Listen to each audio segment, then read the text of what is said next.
Donc maintenant, nous allons écouter le professeur Geoffrey Mortuaire qui va nous présenter des cas cliniques sur l'atteinte ORL. Merci Virginie de me laisser la parole et merci à tous ceux qui se sont connectés la semaine dernière pour nous écouter déjà sur les grands principes de la prise en charge ORL chez des patients greffés et non greffés. Donc moi je vais vous exposer le cas clinique d'un patient. Il faut s'imaginer que nous sommes en fin d'année 2020. Alors c'est un monsieur qui était né en 87 avec un diagnostic de mucoviscidose et ce patient était colonisé à Pseudomonas multirésistant depuis 1992. Lorsqu'on voit ce patient, on sait qu'il est allergique à plusieurs antibiothérapies, qu'il est aussi intolérant à d'autres classes d'antibiotiques et qu'il présente, en plus de sa pathologie digestive et pulmonaire, une insuffisance rénale à type de glomérulonéphrite liée à ses infections chroniques. Sur le plan pulmonaire, lorsqu'on réalise son scanner de contrôle, les choses apparaissent relativement stables, avec des bronchectasies cylindriques qui prédominaient au niveau des lobes supérieurs et aussi des images de bronchocèles. Le traitement de fond est celui que nos patients peuvent avoir, avec les classiques thérapeutiques utilisés dans ce contexte avec la kinésithérapie respiratoire associée. Sur le plan ORL strictement, le patient présentait une sinusite œdémato-purulente, comme on le voit ici sur les images endoscopiques, avec d'importantes stagnations de sécrétions muqueuses épaisses, et puis des remaniements cicatriciels au niveau sinusien. Ce patient décrivait une symptomatologie fonctionnelle invalidante. Lorsqu'on s'intéresse aux différents critères de l'échelle PADORES, que sont donc le prurite, l'anosmie, les douleurs, l'obstruction, les rhinorrhées, les éternuements et les saignements, on s'aperçoit, représenté par les croix, que le patient se plaint essentiellement de rhinorrhées abondantes et invalidantes, avec un encombrement postérieur et parfois aussi un encombrement bronchique, et puis une obstruction aussi persistante et de légers troubles olfactifs.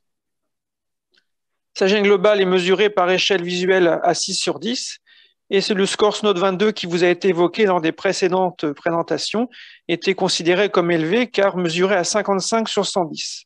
Donc un patient très invalidé sur le plan fonctionnel, avec cliniquement un encombrement nasal important et des stagnations de sécrétion. Alors on apprend lorsqu'on interroge ce patient, qu'on suit déjà depuis un certain temps, qu'il a déjà été pris en charge une première fois par chirurgie en 2008, ce qui permet d'expliquer sur l'examen endoscopique la présence des remaniements cicatriciels avec des zones correspondant au méa moyen qui sont complètement modifiées avec des zones d'adhérence. En fait, il a eu à cette époque-là, alors qu'il était encore jeune, un drainage maxillaire à minima. Lorsqu'une imagerie de contrôle a été effectuée en 2015, on retrouvait des remaniements cicatriciels avec des épaississements muqueux diffus au niveau des régions ethmoïdales et maxillaires, une densification osseuse qui témoigne bien de la chronicité des processus inflammatoires, ce qu'on retrouve aussi sous les coupes transversales avec des opacités ethmoïdales bilatérales. Dans ce contexte, avait déjà été proposée en 2015 une première intervention plus large à type d'ethmoïdectomie totale bilatérale, dans l'objectif d'effondrer les cloisons résiduelles et essayer de faire en sorte d'avoir une large cavité droite et gauche permettant aux traitements médicaux de mieux diffuser. Lorsqu'on le voit finalement donc à l'époque du cas clinique en 2020, on retrouve une imagerie de novembre 2019 qui retrouve des cavités un peu plus larges, mais qui restent néanmoins encombrées encore de sécrétions avec beaucoup d'œdème, ce qui correspond aux images qu'on voit au-dessus. Dans ce contexte, avait été décidé un réaménagement chirurgical en juillet 2020. Parallèlement à cette histoire sinusienne, le patient a aussi une histoire otologique. En fait, il a eu de très nombreuses cures d'antibiotiques, notamment par les aminosides, et avec ce traitement, il a développé une ototoxicité qui a amené à constater sur les contrôles audiométriques l'apparition progressive d'une surdité de perception bilatérale très sévère jusqu'à un stade profond, entraînant un handicap complet pour le patient, incapable de pouvoir communiquer. L'examen otoscopique retrouvait un aspect de tympan remanié avec des plaques de tympanosclérose et puis des images de bulles d'air témoignant d'un dysfonctionnement tubaire avec probablement une otite sérose sous-jacente. Dans ce contexte de surdité profonde invalidante, le patient a bénéficié d'un bilan préimplantatoire avec une reconstruction 3D de l'appareil cochléo-vestibulaire permettant de vérifier l'intégrité des structures correspondantes, et puis aussi une imagerie scanographique en différents plans pour pouvoir apprécier le niveau de pneumatisation des régions mastoïdiennes et la voie d'abord chirurgicale qui serait proposée, l'imagerie permettant aussi d'assurer d'éliminer d'autres diagnostics différentiels de surdité. Dans ce contexte, un premier implant a été posé du côté droit au niveau de sa cochlée en 2011 et un second implant a été posé en 2013 au niveau de la cochlée opposée, avec de très bons résultats fonctionnels, un patient très satisfait, pouvant de nouveau communiquer, ce qui l'aidait fortement dans son activité professionnelle et dans sa vie au quotidien. On n'oublie pas donc notre patient à ce problème rhino-sinusien de juillet 2020, pour lequel nous décidons d'une chirurgie. En préalable, en concertation avec le CRCM adulte, on décide d'introduire une antibiothérapie préopératoire associant méropenem et Ciflox, et le patient est donc traité chirurgicalement. Au cours du geste, on effectue des prélèvements à visée bactériologique au niveau des deux sinus maxillaires principalement, mais aussi au niveau des régions ethmoïdales. On retrouve sur ces prélèvements, qui sont comparables à droite comme à gauche, une souche de Pseudomonas aeruginosa de type hypermuqueuse, une souche planctonique et du staphylocoque. Lorsqu'on s'intéresse ensuite aux antibiogrammes correspondant à ces trois agents pathogènes, on retrouve pour le Pseudomonas hypermuqueux un tableau de sensibilité à la plupart des antibiotiques. Pour la forme planctonique, en revanche, un profil de résistance beaucoup plus important. Concernant le staphylocoque, il n'y avait pas de problème particulier par rapport à ce résultat. Au vu de ces analyses, ont été entrepris un renforcement des soins locaux avec l'initiation d'une aérosol thérapie par système vibratoire avec embout nasal, associé à des soins locaux d'irrigation pluriquotidiens avec des solutions salines selon le dispositif que le patient préférait. Ce traitement a permis d'améliorer sa situation fonctionnelle au niveau nasosinusien. Malheureusement, le patient qui était implanté a développé en août 2020 un tableau de dysfonctionnement de son implant du côté droit. Il constatait des épisodes de déconnexion avec des douleurs localisées au niveau de la partie externe, et puis aussi constater un œdème au contact du corps de l'implant avec surtout, ça c'était un problème, des autorrhées mucopurulentes répétées. Le patient signalant souvent ces problèmes lors de la réalisation de ces irrigations nasosinusiennes. Au vu de cet aspect, l'équipe qui avait mis en place l'implant a réalisé une imagerie scanographique qui permettait de retrouver du côté droit des zones d'inflammation au niveau de la voie d'abord chirurgicale. On retrouve ici en bas les électrodes qui sont implantées dans la cochlée. Et là, ces électrodes ensuite sont acheminées vers la partie externe en sous-cutanée, comme on le voit ici. Donc, on a un tableau d'inflammation au contact de l'implant que le patient avait. Dans ce contexte, des soins médicaux ont d'abord été entrepris, mais devant l'échec de la situation avec de nouveau un tableau infectieux répété lors des bains de nez, a été décidé d'effectuer une explantation de l'implant cochléaire droit. Au cours du geste chirurgical avec l'abord mastoïdien, des prélèvements bactériologiques ont été réalisés à différents niveaux autour de l'implant, au niveau de la voie d'abord, et l'on retrouvait à ce niveau la présence de Pseudomonas, qui présentait aussi un profil de résistance important comme l'agent pathogène identifié au niveau nasosinusien. Dans ce contexte, a été initié avec l'accord du CRCM et avec leur concertation une double antibiothérapie par méropenem, conimicine. Le patient avait initialement un traitement par quinolone, mais de par la résistance, ce traitement a été interrompu. Et puis les aérosols étaient poursuivis au niveau nasosinusien avec le système vibratoire. Par la suite, la situation s'est améliorée pour le patient avec ces traitements, ce qui a permis de discuter d'une réimplantation devant un bon résultat initialement observé avec l'implant droit et devant une demande aussi du patient qui souhaitait pouvoir récupérer une audition bilatérale. Donc une réimplantation a été effectuée tout récemment en octobre 2021 avec cette fois-ci une technique qui a consisté à exclure l'oreille pour couper la communication entre l'oreille moyenne, là où se trouve le système de porte-électrode jusqu'à la cochlée, et puis l'espace nasopharyngé en communication directe avec les cavités nasales. Le patient a aussi bénéficié dans ce geste d'une antibiothérapie pré- et post-opératoire permettant d'encadrer l'intervention et de limiter ainsi les risques d'infection au cours du geste chirurgical. Ce qui était évoqué par les otologistes, c'était l'existence d'une béance tubaire qui pouvait entraîner une contamination de l'oreille moyenne par le portage chronique nasosinusien d'agents bactériens en dépit de la chirurgie qui avait été faite en juillet 2020. Alors, quels sont les éléments intéressants de ce cas clinique? C'est qu'ils permettent de nouveau de souligner le rôle majeur que peut jouer les niches bactériennes nasosinusiennes Dans un premier temps, sur le plan pulmonaire, en favorisant les exacerbations infectieuses bronchiques, mais on le voit aussi ici que ces niches peuvent aussi avoir un rôle sur le plan otologique. L'aménagement chirurgical nasosinusien est une méthode qu'on peut proposer en complément du traitement médical local et que ce traitement chirurgical ne se conçoit que s'il s'associe à un encadrement par une antibiothérapie locale en première intention, mais aussi générale en fonction des données de l'antibiogramme et en discussion avec l'équipe des pneumologues qui prennent en charge parallèlement le patient. On sait que l'antibiothérapie, lorsqu'elle est répétée, peut avoir des effets ototoxiques qui ont amené chez ce patient une surdité aboutissant à la mise en place d'un implant. Mais on se rend compte aussi par le biais de ce cas clinique que l'aménagement chirurgical nasosinusien et les soins qu'on réalise peuvent aussi parfois, dans certaines circonstances, favoriser la contamination de l'oreille moyenne et donc entraîner des complications supplémentaires, à la fois mécaniques par dysfonction tubaire et les lavages de nez, mais aussi infectieuses. Et donc finalement, transplanter un peu le problème des niches bactériennes nasosinusiennes au niveau de la région de l'oreille moyenne. Donc, ce qui souligne encore une fois la nécessité pour ces patients complexes d'un travail en collaboration, à la fois comme on l'a vu avec les médecins, les pneumologues, les pédiatres, avec les chirurgiens ORL spécialisés en rhinologie, mais on voit par ce cas clinique qu'une collaboration est aussi nécessaire avec, dans certaines circonstances, les ORL spécialisés en otologie qui prennent en charge les patients souffrant de surdité dans ce contexte particulier lié notamment à l'autoxicité des traitements qui ont été mis en place. Voilà, je vous remercie. Merci beaucoup Geoffrey pour ce beau cas clinique très détaillé qui allie à la fois à l'atteinte sinusienne et puis otologique.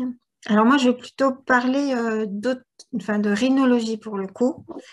Donc, je vais vous présenter le cas d'un jeune homme de 12 ans qui m'a été adressé parce qu'il avait des céphalées frontales et orbitaires et la pédiatre qui me l'a adressé m'avait envoyé le scanner avec, et à l'endoscopie nasale, on voyait un cornet moyen très volumineux et beaucoup de sécrétions sèches à la sortie des deux maxillaires que j'ai donc prélevées et j'ai retrouvé plutôt du staphylocoque doré. Les céphalées étaient plutôt invalidants puisqu'il y avait de l'absentéisme scolaire et les antalgiques classiques ne fonctionnaient pas bien. Donc en fait, l'indication de faire le scanner était vraiment très justifiée. C'est pour ça que devant des symptômes invalidants de céphalée, comme vous l'aviez dit déjà dans vos présentations, le scanner, en plus de la consultation ORL, va aboutir à une prise en charge. Et là, pour le coup, la prise en charge a été d'ouvrir la mucocèle. Alors, juste, je vous montre parce que c'était une piocèle, c'est-à-dire c'était dans le cornet moyen. C'était du staphylocoque doré qui était le même que celui que j'avais retrouvé dans le nez. Mais le fait de drainer cette formation pleine de pus a totalement fait disparaître les céphalées. Donc, un bénéfice certain. Je vous présente un autre cas qui parle d'infection intermittente à Pseudomonas chez un jeune homme de 14 ans. Et ça fait 4 ans en fait qu'il a des infections intermittentes pulmonaires à Pseudomonas aeruginosa, raison pour laquelle on me l'adresse. Je le vois en consultation en janvier 2021. Je retrouve un œdème des deux méas moyens, un bombement de l'inciforme, c'est-à-dire la sortie des maxillaires, toujours avec des sécrétions sèches au méa moyen. Et dans les prélèvements, on retrouve de très nombreux staphylocoques aureus. Donc, grosse discussion, que fait-on? Va-t-on plus loin? Je demande une imagerie.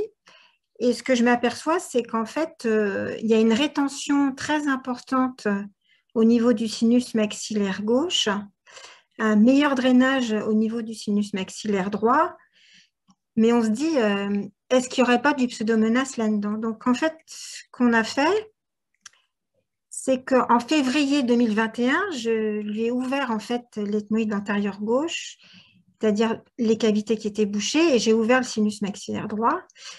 Et ce que j'ai retrouvé dans le sinus maxillaire droit, c'est bien de nombreux staphylocoques aureus, mais dans les cavités maxillaires et ethmoïdales, il y avait de nombreux pseudomonas de souche non muqueuse qui pouvaient expliquer la contamination intermittente pulmonaire, puisqu'en fait, l'écoulement se fait toujours en postérieur vers les voies aériennes inférieures. En post-opératoire, il a reçu du Ciflox pendant 15 jours et des aérosols soniques de colimicine, 1 million de fois par jour pendant 3 mois. Je l'ai suivi tous les mois. Et de mars à mai, en fait, j'ai fait des prélèvements et au bout de ces 3 mois, on n'a retrouvé plus que quelques Staphylococcus aureus et du Propionibacterium acnes, qui est un germe qui est toujours présent dans les cavités sinusiennes. Donc, on était plutôt très contents. Je le revois au mois de septembre. Je refais des prélèvements, je retrouve les mêmes germes, mais malheureusement, l'examen des crachats va retrouver un pseudomonas. Alors, pourquoi je vous présente ce sujet-là? C'est parce que finalement, le jeune homme se plaignait à l'interrogatoire d'un dysfonctionnement sinusien et depuis longtemps. Et la consultation ORL a été motivée plus pour l'infection intermittente à Pio. C'est pour ça que je milite pour qu'il y ait des prélèvements bactériaux chez les jeunes enfants pour trouver le pseudomonas dans le nez avant qu'il ne soit pulmonaire. C'est pour ça que j'ai présenté ce cas clinique-là. Alors maintenant, il a du Colobres et il va plutôt bien, mais c'est pour motiver la prise en charge quand on a des zones de rétention qui ne se drainent pas. Un autre cas clinique d'un patient greffé pulmonaire, c'est un monsieur de 40 ans qui a une obstruction nasale bilatérale et des céphalées frontales importantes depuis très longtemps avec un terrain migraineux associé. Il a été greffé en février 2018. Il a eu 4 chirurgies sinusiennes à l'interrogatoire avant 18 ans. La dernière était à 17 ans. Donc, en gros, il avait une polypose très agressive. Et il a une myatotomie, puis une reprise de myatotomie, puis une ethmoïdectomie. Et donc, je le revois dans ce contexte. Je m'aperçois qu'il a une polypose de stade 3. Et au prélèvement, je retrouve un Pseudomonas aeruginosa de souche non muqueuse. Donc, en discutant avec l'équipe de Foch qui me l'avait adressé, on propose un traitement par la ciprofloxacine et des aérosols de colimicine pendant 3 mois. Malheureusement, ce traitement médical n'a pas été efficace. Donc, en mai 2021, on lui fait une cure IV de ceftazidime et d'amicacine, puis une ethmoïdectomie. Donc, il a été opéré sous traitement antibiotique et j'ai fait des prélèvements péropératoires. Et j'ai décidé vraiment de l'opérer parce qu'il avait des douleurs frontales constantes. Et puis, en juin, il m'envoie par mail cette photo de lui qui montrait un volumineux œdème frontal qu'on voit très très bien ici. Alors, quand j'ai présenté le cas à notre staff du mardi matin, on m'a dit ça doit être une complication de ta chirurgie. Alors, je vous montre le scanner qui a été suivi par une IRM. Et l'IRM était inquiétante parce qu'on avait une masse tissulaire frontale extrêmement dense qui était sous-cutanée et qui passait d'ailleurs également très près de son œil. Donc, on a opéré ce jeune homme pour récupérer du matériel et il s'agissait d'une lésion riche en lymphocyte B. C'était une lymphoprolifération EBV et c'était donc un lymphome à grandes cellules. Son greffon était en fait EBV positif. Et d'ailleurs, c'est même le patient qui me l'a dit parce que moi, je ne savais pas que son greffon était EBV positif. Donc, je présente ce cas-là pour montrer que c'est très important de savoir tout l'historique du patient pour comprendre comment les prendre en charge. Alors, il a été traité par rituximab 4 injections. Et ce qui est formidable, c'est qu'il est en rémission complète. Vous voyez, la lésion a complètement disparu. Et on voit juste, en fait, vous voyez, de l'hyperostose autour de la région qui avait été opérée. Et un semblant d'aération encore dans le sinus frontal. Mais tout ça pour dire que, vous voyez, il y a des cas cliniques extrêmement différents, des variantes extrêmement différentes. Moi, j'avoue que je militerais pour Bien sûr, faire un scanner, encore mieux un cone beam, parce que c'est beaucoup moins irradiant qu'un scanner du massif facial et que le cone beam nous donne des très belles images des cavités sinusiennes. Mais l'imagerie n'a aucun intérêt si on n'a pas l'interrogatoire du patient et l'endoscopie nasale du patient. Et c'est pourquoi je milite depuis toujours faire des prélèvements bactériologiques. Donc pour ceux qui n'y arrivent pas, moi je propose que vous écriviez à l'ORL un petit mot doux pour lui demander de faire des prélèvements essentiels quand vous avez une suspicion de portage bactérien. Je vous remercie pour votre attention.